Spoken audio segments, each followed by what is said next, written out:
On a 4 joueurs qui sont sous le coup d'une suspension. André Franz Ambouanguissa, Carlos Baliba, Jackson Tchatchoua, mais surtout Noutolo, qui en cas de carton jaune ne jouerait pas la prochaine rencontre, puisqu'ils ont déjà chacun, dans cette phase des éliminatoires de la Coupe du Monde, concédé un carton jaune. On a un seul arrière latéral gauche, qui est Noutolo dans cette sélection. Si face à Eswatini, il prend un carton jaune contre la Libye, qui a un match un peu plus important, on n'aura pas d'arrière latéral gauche. Pourtant, nous savons que nous avons des arrières latéraux gauche qui évoluent plutôt bien, notamment Darlin Yongwa, qui évolue du côté du FC Lorient et qui se porte plutôt bien. Il a disputé tous les matchs avec son club. Lorient est leader de la Ligue 2 aujourd'hui. Donc on ne saurait nous dire qu'on n'appelle pas un joueur qui est leader de la Ligue 2 pour appeler Younoussa Biliti qui est dans le tréfonds de la Ligue 2.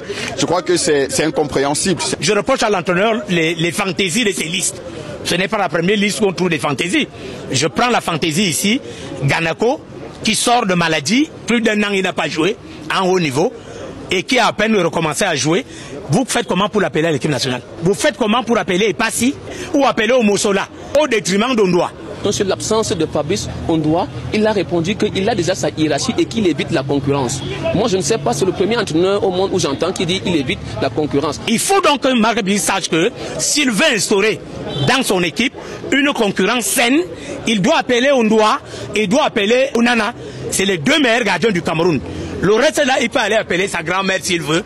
Moi, ça ne me dérange pas. Je parlerai de manque de respect à l'endroit des championnats professionnels camerounais. On ne peut pas sortir d'une cérémonie des Ballons d'Or avec John Bosco Chindo Ballon d'Or, avec Idrissou Forfigna. Et on le rappelait, Win Klitschil cette saison avec la Colombe sportive du Djaï Lobo. Et ne pas avoir au moins un des 2, surtout qu'on a 4 gardiens dans ces listes, ne pas avoir un de ces 2-là dans la sélection de Marc Brice aujourd'hui, un véritable manque de respect du technicien belge à l'endroit du championnat camerounais.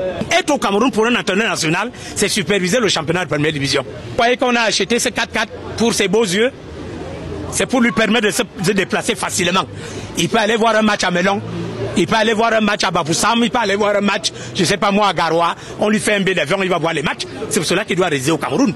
Qu'on nous explique quels sont ces assistants locaux qui ont dit à l'entraîneur qu'il n'y a aucun joueur, que ce soit au plan local, que ce soit sur tout le continent africain, qui n'est pas susceptible de faire au moins une sélection avec les Lions indomptables du Cameroun. Donc un entraîneur ne peut pas être aussi fantaisiste dans ses choix et on le laisse faire parce qu'il n'est pas comptable des résultats des Lions. Les adversaires ne sont pas des fautes de guerre et quand on regarde un tout petit peu les joueurs sélectionnés, il y a quand même de la qualité. Et mis à part Georges-Kevin Koudou, qui sur les derniers matchs a été un pilier essentiel de l'équipe nationale du Cameroun qui n'a pas été là. On aura quand même de la qualité avec Brian Beaumont. On peut avoir de la qualité avec Franck Magui qui a retrouvé de la crinière du côté de Toulouse. Milieu de terrain, Carlos Baleba est de retour au niveau. Donc je pense que on pourrait avoir de bons résultats tout de même. Je crois que l'entraîneur s'est suffisamment expliqué là-dessus. Il a pris ce qui nous semblait bon, même si on peut se poser la question qu'il y a bien d'autres qui méritaient d'être pas dans cette équipe nationale-là.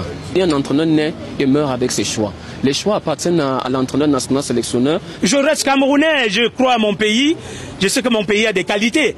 Mais pour que ces qualités arrivent à produire des résultats, il faut que nous soyons cohérents dans la qualité des choix des joueurs. Je suis content des nouveaux qui arrivent, en même temps je suis un peu triste des fantaisies de cet entraîneur.